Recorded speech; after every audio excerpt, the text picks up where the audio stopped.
I bet with Interbet only. They're a fantastic site. I've never had any issues with them. They are very professional. There's never a problem. You deposit money, 2 seconds later it's in your account. You withdraw, which I do very occasionally, and I believe it's also 2 seconds it's in your account.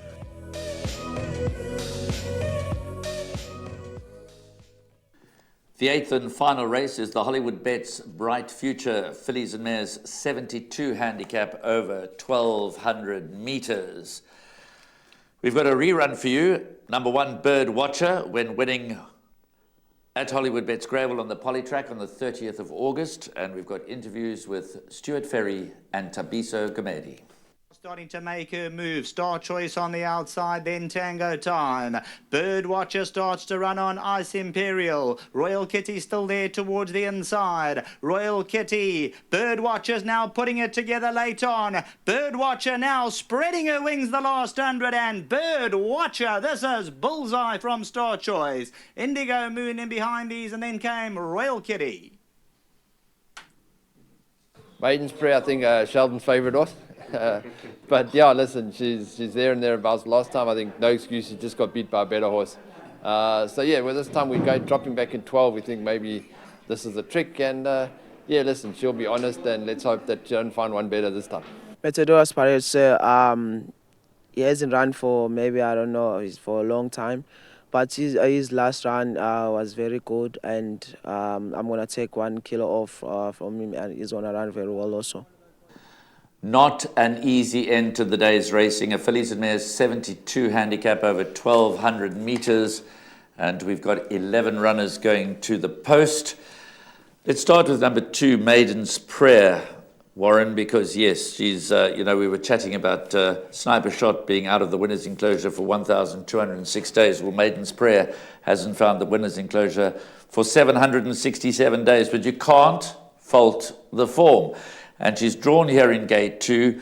She's running off a very competitive mark of 71. She's got Sean Veal for the Dennis Dryer stable. Surely, this filly deserves a victory. Oh, and so she does, Graham. She certainly does. And again, chatting to Stuart off air, that horse Humdinger that beat Maiden's Prayer on that occasion, he seems to be a very nice horse. Seems to be very progressive, very full of ability. So Maiden's Prayer should have won. Take Humdinger out, Maiden's Prayer would have been the winner on that occasion. But she's going to be a big runner here. I don't think there's any Humdingers in this race. So yeah, let's go with her again, Maiden's Prayer. But as you said, not easy, because Bird Watcher really finished her race off well last time. Gate 1, Simanga Kumalo knows her well. Loving the Victory back onto the poly. Look at her poly form. I mean, Loving the Victory is going to be a massive runner. Over the page, Boldly Goes, my value in the race. She ran close up to Another Love last time when trying the surface for the first time, so I'm expecting her to build on that. Princess Sabrina, Jason Gates and Clinton Binder have a good relationship together. I'm just going to put those ones in, Graham. 1, 2, 4, 9 and 10, because it's that difficult. No, I think you definitely got to go wide. Bird Watch, as you say, was a comfortable winner of her last run. She gets pole position. Simanga Kumalo, you mentioned, he knows her well. He's ridden her 3 times for 2 wins and a third, so those stats read pretty well. Matadora's Parade. You always ignore this Pat Lund-trained 5-year-old daughter of Toreador Peril. I know you haven't put her in your play, but I'm certainly going to put her into mine. Not that I fancy her strongly, but she's the kind of filly that can come up when you least expect her to. I do like Loving the Victory.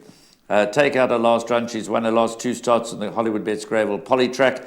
Last time out of a short break, she raced down the straight at Hollywood Bets Scottsville. She ran well enough to suggest that she's going to be effective in this race. Backstop, we'll wait and see how she goes in her first step up into handicap company. I agree with you. Boldly Go, Bright Chance, Princess Sabrina in good form. Even Ariana Spinner could surprise. Interestingly, we just...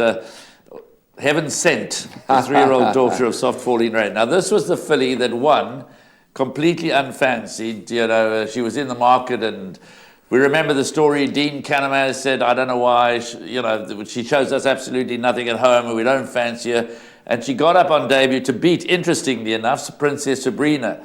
Now, you would say, well, Princess Sabrina's flattered that form in no uncertain terms by winning 2 since. But Heaven Sent came out in her next start to step up into handicap company and ran last. second to last of 9 runners. So Thrashed by Hampshire Grove. thrashed by Hampshire Grove. So this is the filly that shows the stable nothing at home, and there's no reason to doubt that. They caught them napping on her debut, so I'm not going to throw her into my play, but who knows, she might surprise us. And that happens, Graham. It happens in racing. It happens in racing. Lots of successful racehorses who've shown very little at home. So I'm going to go. I'm going to go with Loving the Victory and Maiden's Prayer as my top 2 choices, Warren.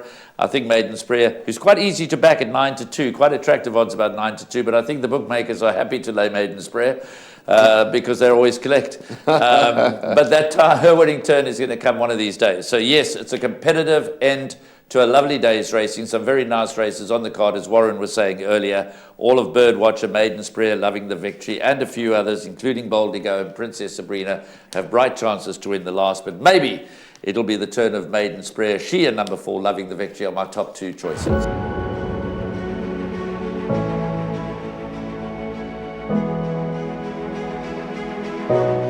It's Donovan Everett from Cape Racing, and I'd just like to say it's an absolute pleasure to be involved with Interbet and Cape Breeders in this golf day today here at Pearl Valley.